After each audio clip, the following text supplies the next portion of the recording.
Assalamualaikum warahmatullahi wabarakatuh. Bismillahirrahmanirrahim. Alhamdulillahi rabbil alamin. Wassalatu wassalamu ala asyrafil anbiya'i wal mursalin. Sayyidina wa maulana Muhammadin wa ala alihi wa sahbihi ajma'in. Amma ba'd.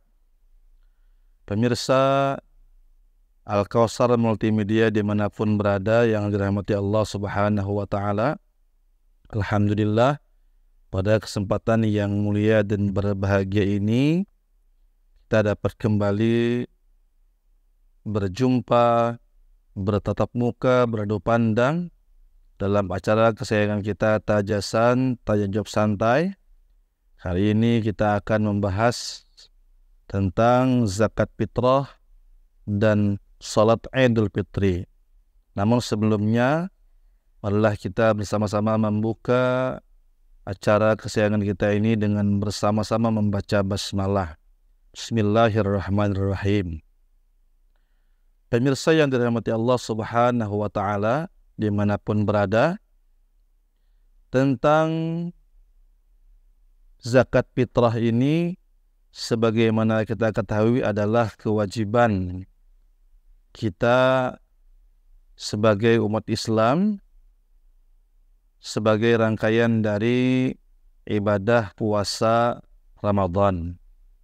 Zakat sendiri sebetulnya terbagi dua macam. Ada zakat mal atau zakat harta, dan ada zakat fitrah. Namun kali ini kita akan membahas tentang zakat fitrah saja. Pemirsa yang dirahmati Allah subhanahu wa ta'ala, adapun alasan atau sebab-sebab yang mewajibkan seseorang mengeluarkan zakat fitrah ada 4 macam. Yang pertama, beragama Islam. Yang kedua, statusnya merdeka atau bukan budak. Yang ketiga, tenggelam matahari di akhir bulan Ramadan. Yang keempat, mempunyai kelebihan makanan atau perongkosan untuk dirinya dan keluarganya untuk malam hari raya dan siangnya. Seseorang wajib mengeluarkan zakat fitrah untuk dirinya dan orang yang dalam tanggungannya, dalam tanggungan nafkah. Umpamanya di dalam rumah itu ada ayah, ada ibu, ada anak-anak atau orang lain yang juga berada di rumah itu dan menjadi tanggungan dari keluarga tersebut. Adapun ukuran atau takaran zakat fitrah yang harus dikeluarkan adalah 4 mud. 4 mud itu kurang lebih 3/3 liter.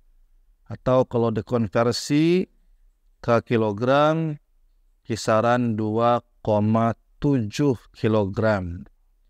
Yang dikeluarkan adalah makanan pokok yang biasa kita konsumsi sehari-hari. Karena di tempat kita makannya nasi dari beras, maka zakat fitrah yang dikeluarkan adalah berbentuk beras atau makanan pokok beras. Pemirsa yang dirahmati Allah, perlu diketahui di sini, apabila ada orang yang meninggal dunia pada malam hari raya, malam takbiran, malam lebaran Idul Fitri, dia meninggal, maka wajib dikeluarkan zakat fitrahnya. Kenapa? Dia menemui akhir Ramadan dan masih hidup sebentar di awal malam lebaran. Kedua, apabila ada seseorang yang lahir di malam lebaran, maka dia tidak wajib untuk dibayarkan zakat fitrahnya. Kenapa? Dia hanya hidup di awal Syawal atau malam lebaran, sedangkan akhir Ramadan dia belum lahir. Begitu. Kemudian lagi, syarat menunaikan zakat fitrah. Yang pertama, orang tersebut berniat untuk berzakat fitrah. Niat zakat fitrah itu yang paling singkat, paling simpel adalah dia di hati berkata, ini zakat fitrahku. Nah, kalau begitu dia niat dalam hati, ini zakatku, maka sudah dianggap sah, cukup untuk ukuran minimal niat seperti itu. Adapun niat yang lengkap, yang sebagaimana tertulis, termaktub di dalam kitab-kitab fikih pada umumnya, antara lain seperti Bismillahirrahmanirrahim, nawaitu an ukhrija zakatal fitrati an nafsi fardhan lillahi ta'ala. Artinya sengajaku mengeluarkan zakat fitrah untuk diriku sendiri, fardu karena Allah Ta'ala, niat untuk zakat diri sendiri. Namun di sebagian kitab fikih ada juga yang menganjurkan sebelum kita membaca lafaz niat dan berniat dalam hati, dianjurkan untuk bertaklid seperti bacaan berikut ini. Sengajaku bertaklid mengikut Imam Ahmad bin Musa bin Ujail yang membolehkan untuk mengeluarkan zakat fitrah dan menyerahkannya kepada salah satu yang berhak kurang dari 8 golongan. Ada ulama yang menganjurkan membaca taklid dulu sebelum berniat. Adapun contoh niat untuk keluarga, istri, anak-anak, maka bacaannya bisa seperti ini. Bismillahirrahmanirrahim. Nawaitu an ukhrija zakatal fitratil mafrudati alayya lillahi ta'ala. Artinya sengajaku mengeluarkan zakat fitrah untuk tanggungan yang diperdukan atasku. Nah, bisa menyebut untuk istriku, dalam hati niatnya untuk anak-anakku dan lain sebagainya. Fardu karena Allah Ta'ala. Itu niat yang lengkap. Pemirsa yang dirahmati Allah, itu tadi syarat yang pertama, yaitu wajib berniat. Adapun syarat yang kedua, memberikan zakat tersebut kepada orang yang memang berhak menerimanya. Nah, ada 2 syarat. Jadi yang pertama tadi berniat untuk berzakat. Yang kedua setelah diniati maka zakat fitrah tersebut yang tadi berbentuk beras 2,7 kg wajib diserahkan kepada yang berhak menerimanya. Adapun orang-orang yang berhak menerima zakat fitrah atau zakat harta pula secara detil ada 8 golongan, 8 macam.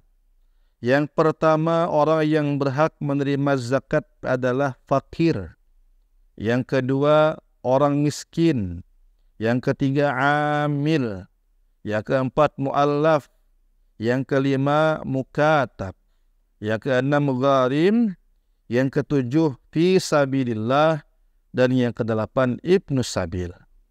Baiklah, kita akan terangkan secara ringkas apa yang dimaksud dengan istilah yang 8 macam tadi. Yang pertama, orang fakir. Siapakah orang fakir menurut fikih? Orang fakir ialah orang yang tidak punya harta benda dan tidak punya usaha. Otomatis hidupnya sangat kekurangan. Dia tidak punya usaha sama sekali dan tidak punya harta benda. Orang fakir menempati urutan pertama yang paling afdal untuk kita berikan zakat fitrah. Yang kedua, miskin. Siapakah orang miskin itu? Miskin ialah orang yang punya harta atau punya usaha, tapi masih kekurangan atau belum bisa menutupi kebutuhan hidupnya. Umpama kehidupan sehari-harinya itu 100.000 rupiah, tetapi dia hanya punya usaha yang menghasilkan 50.000 rupiah umpama. Nah, itu masih kekurangan, masih statusnya miskin. Yang ketiga, amil. Amil ini adalah orang yang diangkat pemerintah, ditunjuk oleh pemerintah untuk mengelola zakat. Amil ini bertugas mengumpulkan zakat-zakat fitrah dari orang-orang yang ada di sekitar wilayah itu. Kemudian nanti amil ini akan membagi-bagikan kembali kepada yang berhak menerimanya di sekitar wilayah tersebut. Yang keempat, mu'allaf. Mu'allaf ini adalah orang yang baru masuk Islam, walaupun dia orang kaya, tetap juga berhak menerima zakat. Kenapa?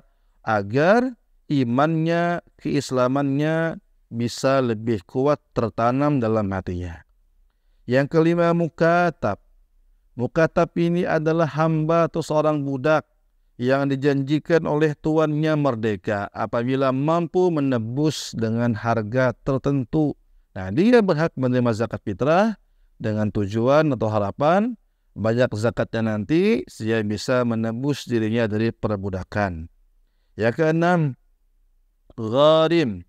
Orang yang banyak menanggung hutang, baik untuk kepentingan pribadi maupun keluarga atau kepentingan sebuah lembaga, asalkan hutangnya itu untuk kebaikan. Yang ketujuh, fi sabilillah, orang-orang yang berjuang di jalan Allah. Kalau dulu fi sabilillah ini adalah orang yang terjun langsung ke medan perang untuk membela agama Islam. Nah, sekarang dari beberapa sumber yang kita dapatkan, makna paling umum adalah siapapun yang berkecimpung dalam kebaikan, dia termasuk fi sabilillah. Yang kedelapan, ibnus sabil. Ialah orang yang kehabisan bekal di tengah perjalanan sehingga dia tidak bisa pulang ke negerinya. Dengan catatan perjalanannya itu untuk kebaikan, bukan untuk maksiat. Demikianlah ada 8 golongan orang yang berhak menerima zakat fitrah ataupun zakat harta sesuai dengan urutannya, 1 fakir, 2 miskin dan seterusnya. Maka urutan 1, 2 lah yang paling afdal, paling besar pahalanya kalau kita menyerahkan zakat kepada mereka. Pemirsa Al-Kausar Multimedia dimanapun berada yang dirahmati Allah, untuk menyerahkan zakat fitrah ini waktunya sudah mulai boleh dikeluarkan sejak 1 Ramadan. Jadi begitu masuk 1 Ramadan, malam atau siangnya sudah boleh mengeluarkan zakat fitrah. Adapun waktu yang paling afdal untuk berzakat fitrah adalah setelah sembahyang subuh di pagi hari raya sampai menjelang dilaksanakannya sholat Idul Fitri. Karena itulah sholat Idul Fitri dianjurkan agak siangan dikit. Supaya apa? Supaya lebih leluasa, lebih memberikan banyak ruang dan waktu untuk orang yang mengantarkan zakat fitrah di subuh hari raya. Pemirsa yang dirahmati Allah, selain 8 golongan yang berhak menerima zakat tadi, juga ada orang-orang yang tidak berhak, bahkan tidak sah menerima zakat. Yang pertama, orang kaya. Yang kedua, hamba atau budak. Yang ketiga, orang kafir. Yang keempat, keturunan Hashim atau Abdul Muttalib atau yang pernah dimerdekakan mereka, atau para sayyid dan syarifah. Yang kelima, orang yang dalam tanggungan pemberi zakat dengan nama fakir atau miskin. Jadi kalau alasannya fakir atau miskin tetapi statusnya masih berada dalam naungan tanggung jawab nafkah si pemberi zakat, maka dia tidak boleh, tidak sah menerima zakat. Jadi sangat perlu kita perhatikan agar zakat ini tepat sasaran, tidak salah sasaran. Kemudian lagi yang terjadi di masyarakat, banyak orang yang menyerahkan zakat itu kepada amil, pengelola zakat. Bagaimana hukumnya? Ini sudah sangat baik, sangat bagus. Kenapa? Karena amil memang ditunjuk pemerintah bertugas dengan SK yang resmi untuk mengelola zakat suatu negara, suatu daerah, suatu desa mungkin, atau suatu RW, satu RT. Ya, mereka mengumpulkan zakat dari orang-orang yang menyerahkan zakat, nanti dikumpulkan, lalu mendata siapa-siapa aja yang berhak menerima zakat dari daerah itu. Nanti mereka setelah selesai zakatnya dikumpulkan akan dibagi-bagikan. Namun hemat kami, saran kami, alangkah bagusnya kalau zakat fitrah ini langsung kita serahkan kepada yang berhak. Dan yang paling afdal sebagaimana urutan yang tadi kita bahas bersama adalah tentunya fakir miskin. Silahkan Anda cari orang fakir, orang miskin terdekat atau yang berada di sekitar tempat tinggal Anda. RT Anda, RW Anda, atau dalam desa Anda, langsung serahkan kepada mereka. Kita yang datang kepada mereka, bukan mereka yang kita undang ke tempat kita. Kita bawa berasnya, kita bawa zakat fitrah kita, milik kita sendiri atau satu keluarga, kita datangi orang-orang fakir, orang-orang miskin, langsung kita serahkan kepada mereka. Kenapa ini baik sekali? Karena menjadi silaturahim yang mempererat hubungan sama muslim. Yang kedua, agar kita tahu bagaimana kondisi dan keadaan orang-orang fakir di sekitar tempat tinggal kita. Insya Allah dengan kita langsung datang kepada mereka, orang-orang fakir tersebut sangat dihargai, sangat dihormati. Dan ketika kita melihat kondisi mereka langsung di lapangan di rumah mereka, mungkin tanpa terasa akan menetes air mata kita terenyuh melihat bagaimana kondisi hidup mereka. Nah, dan kita pun juga akan timbul rasa syukur bahwa selama ini ternyata Allah Subhanahu wa Ta'ala sangat banyak memberikan rezeki yang wajib kita syukuri. Kehidupan kita jauh lebih baik daripada mereka. Akhirnya apa? Mudah-mudahan dengan kita datang langsung ke tempat tinggal mereka, menyerahkan zakat, akan timbul empati, simpati, rasa kasihan kepada mereka, sehingga dengan sadar maupun tak sadar, dengan rasa ikhlas akan menambahkan sedekah yang lain kepada mereka. Bapak, Ibu, ini ada zakat fitrah kami, mohon diterima, ada sedikit rezeki tambahan untuk beli gula, untuk beli ikan, sayur, telur, dan lain sebagainya. Itu tujuan yang paling kita harapkan. Langsung kita serahkan ke fakir miskin yang ada di dekat tempat tinggal kita. Pemirsa yang dirahmati Allah, kemudian terkadang ada pertanyaan yang masuk kepada kami. Bolehkah mengeluarkan atau menyerahkan zakat fitrah itu di kampung halaman? Ini kan sebagian orang, bukan sebagian, kebanyakan orang mengambil momen lebaran itu untuk pulang kampung, bersilaturahim, berkumpul dengan keluarga besar. Lalu zakat fitrahnya yang dikeluarkan di kampung halaman. Jawabannya adalah boleh, sah, boleh saja. Tapi yang paling baik, yang paling bagus, zakat fitrah itu kita keluarkan di tempat kita mencari rezeki, di tempat kita mencari nafkah. Di tempat kita mencari nafkah, di situ yang paling afdal untuk mengeluarkan zakat fitrah. Walaupun di kampung halaman juga boleh saja. Pemirsa yang dirahmati Allah Subhanahu wa Ta'ala, kemudian untuk beras yang kita keluarkan untuk zakat fitrah itu juga harus kita perhatikan baik-baik. Beras yang kita gunakan untuk berfitrah itu adalah beras dari standar makanan kita sehari-hari. Umpama kita makannya nasi dari beras yang unus, ini beras super, ini beras mahal ini, maka yang kita zakati keluarkan fitrah adalah dari beras yang unus pula. Kalau umpamanya kita makan nasi dari beras yang mutunya sedang, korobak pandan, brojol dan sebagainya, maka boleh kita mengeluarkan beras dari yang seharga itu. Namun jangan sampai beras yang kita fitrahi itu di bawah mutu dari beras yang kita konsumsi sehari-hari. Jangan sampai kita makan beras yang unus, yang harganya mahal, begitu kita zakat fitrah, bulog yang kita keluarkan. Itu kurang bagus. Nah, tapi kalau terbalik, umpamanya kita makannya beras sedang, beras yang biasa, namun kita ingin berfitrah dengan beras yang unus atau yang lebih mahal, Ini sangat luar biasa, sangat bagus. Nah, tapi tadi minimal apa yang kita makan sehari-hari, konsumsi sehari-hari itulah yang kita keluarkan untuk zakat fitrah. Mudah-mudahan bisa dipahami dengan baik. Pemirsa yang dirahmati Allah Subhanahu wa taala. Selanjutnya, setelah Ramadan berakhir, zakat fitrah sudah kita keluarkan, kita niati, kita antar langsung ke orang-orang yang berhak menerima tadi, fakir miskin yang diutamakan. Lalu selanjutnya rakaat ini adalah kita sama-sama menuju masjid untuk melaksanakan ibadah salat Id, Idul Fitri maksudnya.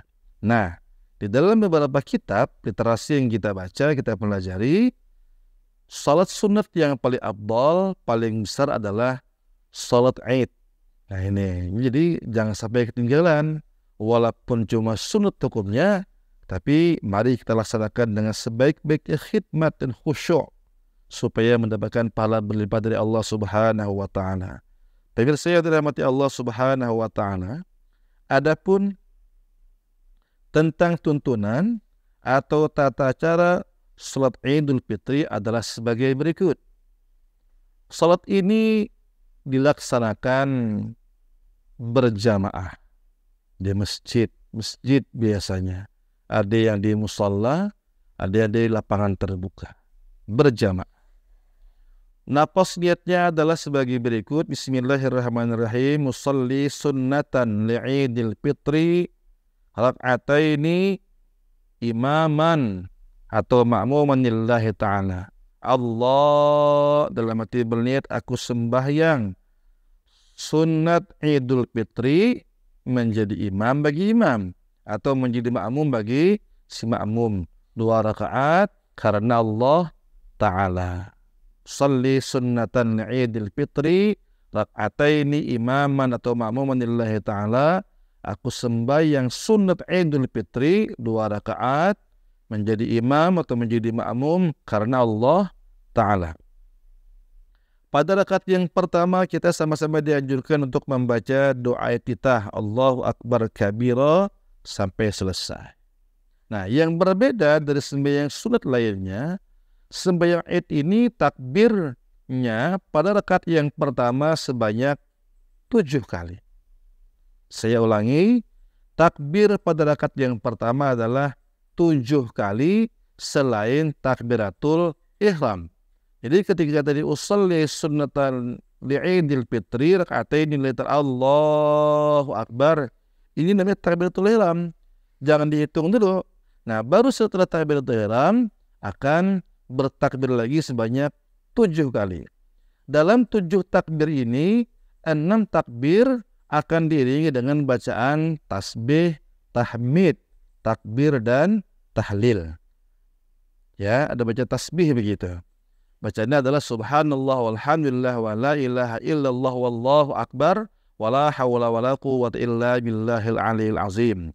Jadi setelah takbiratul ihram musalli sunnatan Idul Fitri rak'ataini imaman lillahi Allahu akbar, baca doa iftitah. Selesai baca iftitah, imam akan takbir pertama Allahu akbar kata imam. Makmum mengikuti bacaannya subhanallah walhamdulillah wa la ilaha illallah wallahu akbar. Lalu takbir kedua, baca tasbih lagi. Takbir ketiga, baca tasbih lagi. Takbir keempat, baca tasbih lagi. Takbir kelima, baca tasbih lagi. Takbir keenam, baca tasbih lagi. Imam takbir ketujuh, Allahu akbar. Langsung imam baca Fatihah.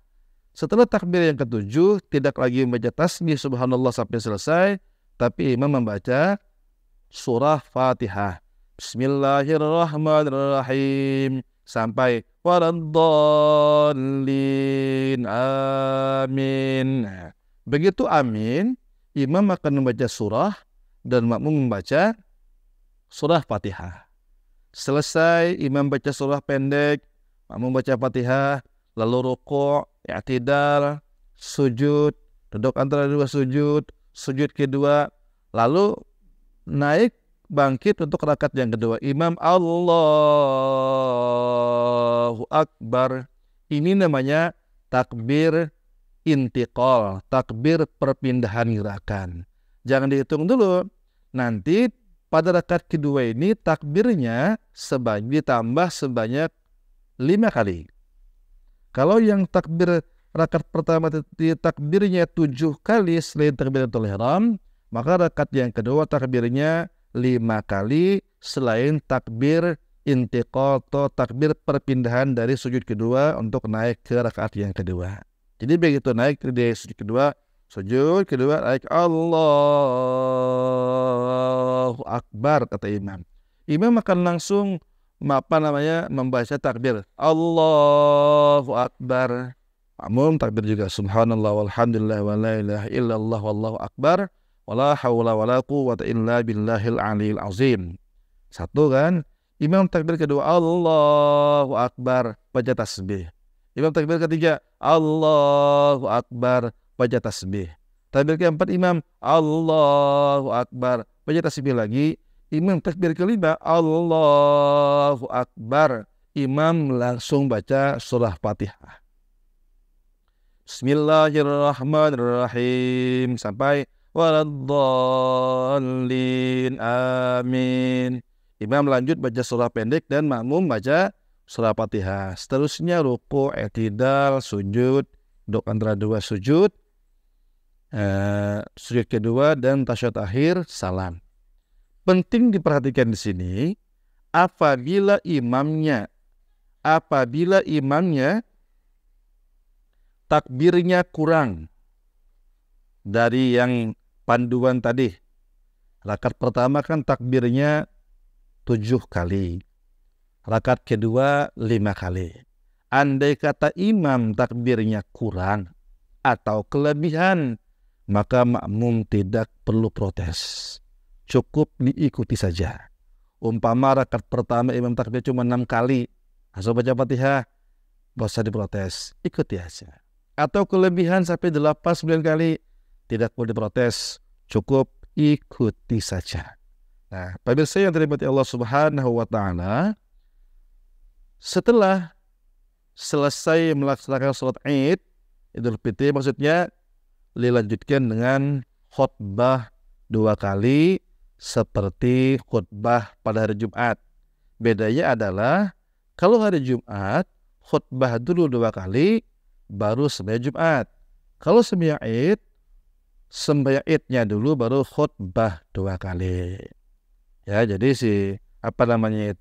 imam atau khatibnya bisa tersendiri akan naik ke mimbar, khutbah pertama duduk sebentar, khutbah kedua selesai. Nah, setelah khutbah kedua selesai, biasanya dilanjutkan dengan bersalam-salaman sambil membaca sholawat untuk saling meminta dan memberi maaf satu sama lain. Pemirsa yang dirahmati Allah Subhanahu wa Ta'ala, itulah kira-kira penjelasan ringkas tentang zakat fitrah, waktunya, syaratnya, tata caranya, orang-orang yang berhak menerimanya, dan lain sebagainya. Juga sekilas panduan tentang sholat Idul Fitri. Mudah-mudahan bisa dipahami dengan baik. Mudah-mudahan kita semua diberikan kesehatan jasmani rohani. Mudah-mudahan juga Allah Subhanahu wa Ta'ala menerima ibadah kita selama Ramadan, puasa kita, tarawih kita, tadarus kita, bukber kita, sahur bersama kita dan sebagainya. Mudah-mudahan juga kita mendapatkan karomah Lailatul Qadar. Mudah-mudahan Allah mengampuni semua dosa kita, dosa guru-guru kita, orang tua kita, dan dosa semua muslimin-muslimat dimanapun berada. Minta ridha, minta halal. Hadanallahu wa iyyakum ajma'in. Wassalamualaikum warahmatullahi wabarakatuh.